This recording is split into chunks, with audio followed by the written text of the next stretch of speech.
மகாபாரதம் வியாசரால் அருளப்பட்டு கணபதியால் படைக்கப்பட்ட இந்தியாவின் மாபெரும் இதிகாசங்களில் ஒன்றாகும்.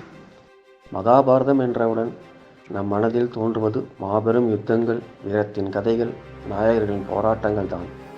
மகாபாரதத்தின் முழுமையான வடிவத்தை வழங்க வேண்டும் என்ற எனது ஆசையின் மூல காரணம், நாம் இதுவரை செவிவழி கதைகளாகவும் திரைப்படங்களாகவும் பார்த்தவை கேட்டவை இந்த மகாகாவியத்தின் முழு தரவுகளை வெளிப்படுத்தவில்லை என்று படிக்க துவங்கிய போதே தோன்றியது. மகாபாரதத்தின் முதல் பருவமான ஆதி பருவத்தில் திருதராஷ்டிரன் சஞ்சயனிடம் தன் மன வருத்தமாக வெளிப்படுத்தும் 218 செயல்களை மட்டும்தான் நாம் பெரும்பாலும் செவிவழி கதைகளாக, மேடை நாடகங்களாக, தொலைக்காட்சி தொடர்களாக, திரைப்படங்களாக பார்த்திருப்பவையாகும்.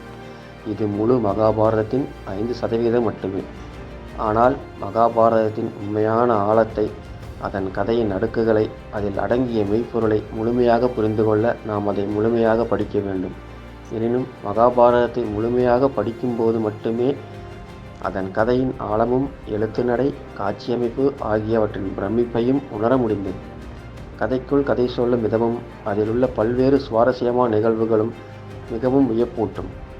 மகாபாரதத்தை முழுமையாக படிக்க துவங்கிய போது அதன் கதைக்குள் கதை சொல்லும் மாயம், எழுத்தின் அழகு, காட்சியின் விவரங்கள் என்னை ஆச்சரியத்தில் ஆழ்த்தியது. இந்த ஆச்சரிய அனுபவத்தை அனைவரும் அனுபவித்திட வேண்டும் என்பதற்காக 18 பருவங்கள், 1000க்கும் மேற்பட்ட அத்தியாயங்கள் உள்ள முழு மகாபாரதத்தையும் முழுமையாக அனிமேஷன் காணொளி வடிவில் உங்கள் முன்னிலையில் கொண்டு வர வேண்டும் என்பதற்காகவே ஓம் 8 சேனல் துவங்கியுள்ளோம். இந்த மாபெரும் இதிகாசத்தை அதன் முழு பிரமிப்புடன் கண்டு ரசியுங்கள். அதற்கு ஆதரவு அளியுங்கள். ஓம் 8 சேனல் மகாபாரதத்தின் ஒவ்வொரு நிகழ்வும் அனிமேஷன் தொழில்நுட்பம் உதவியால் அழகிய வடிவில் காட்சியளிக்கப்படும். இதன் மூலம் நீங்கள் மகாபாரதத்தின் ஆழ்ந்த கதைகளையும் கதாபாத்திரங்களின் வாழ்க்கையையும் முழுமையாக அனுபவிக்கலாம். எங்களுடன் சேர்ந்து இந்த மாபெரும் இதிகாசத்தின் உலகத்திற்குள் பயணியுங்கள்.